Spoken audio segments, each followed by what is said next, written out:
Last night, you dreamed of a door you've never seen. It opened onto a room you've never entered, and in that room, someone whispered a sentence you don't yet understand. You woke up, and it meant nothing. But what if it wasn't nothing?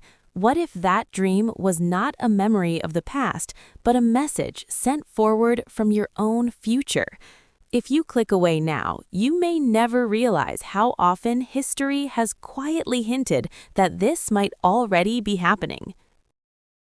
If you love deep what-if history documentaries, or psychology, ancient belief, and human mystery collide, take a second to like the video and subscribe to the channel.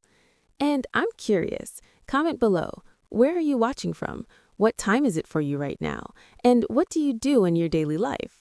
Because if dreams really were messages from the future, your job, your choices, and even your next decision tonight might already be written somewhere in your sleep.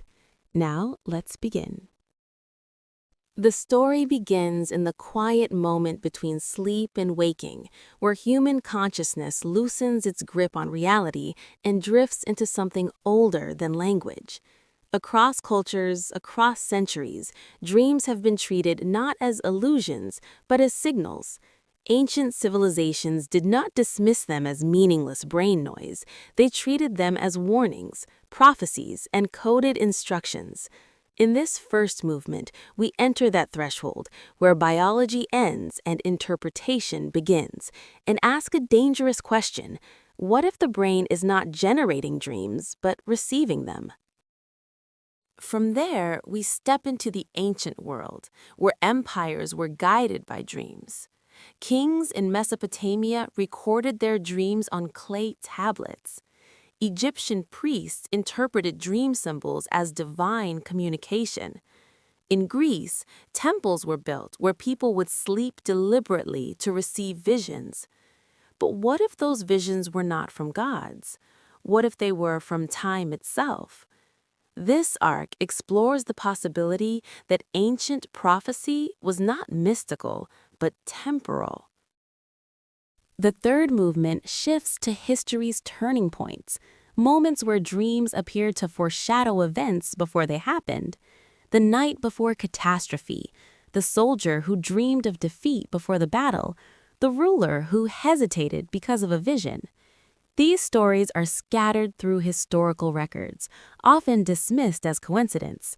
But when they are viewed together, a pattern begins to form, one that suggests the human mind might sometimes step outside of linear time. The fourth arc dives into the mechanics of memory and time. Neuroscience tells us that the brain reconstructs reality every second. Physics tells us that time may not be strictly linear. If both are true, then the boundary between past, present, and future might be far more fragile than we assume. This section explores how dreams could act as a bridge, not through magic, but through the structure of reality itself.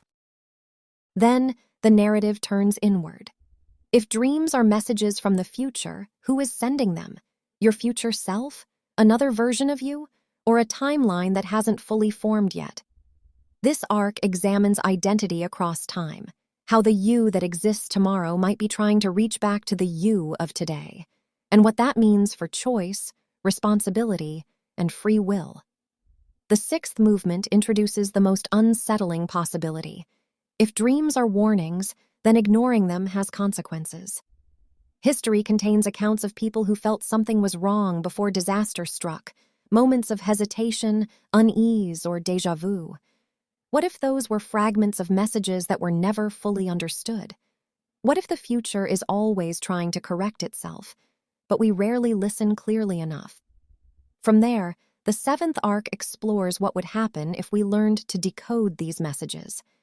Imagine a world where dreams were studied like historical documents, where patterns in sleep could guide decisions in waking life. Governments, scientists, philosophers, all trying to understand whether the future can communicate with the present. But if that became possible, a new question would emerge. Would we still be free? And finally, the last movement returns to you. To the dream you had last night. to the small, strange details that seemed meaningless. If even one of them was a message, what would you do differently tomorrow? The story closes not with certainty, but with a quiet realization. That time might not be a straight line we walk forward on, but a conversation we are only beginning to hear. And once you hear it, you can never quite sleep the same way again.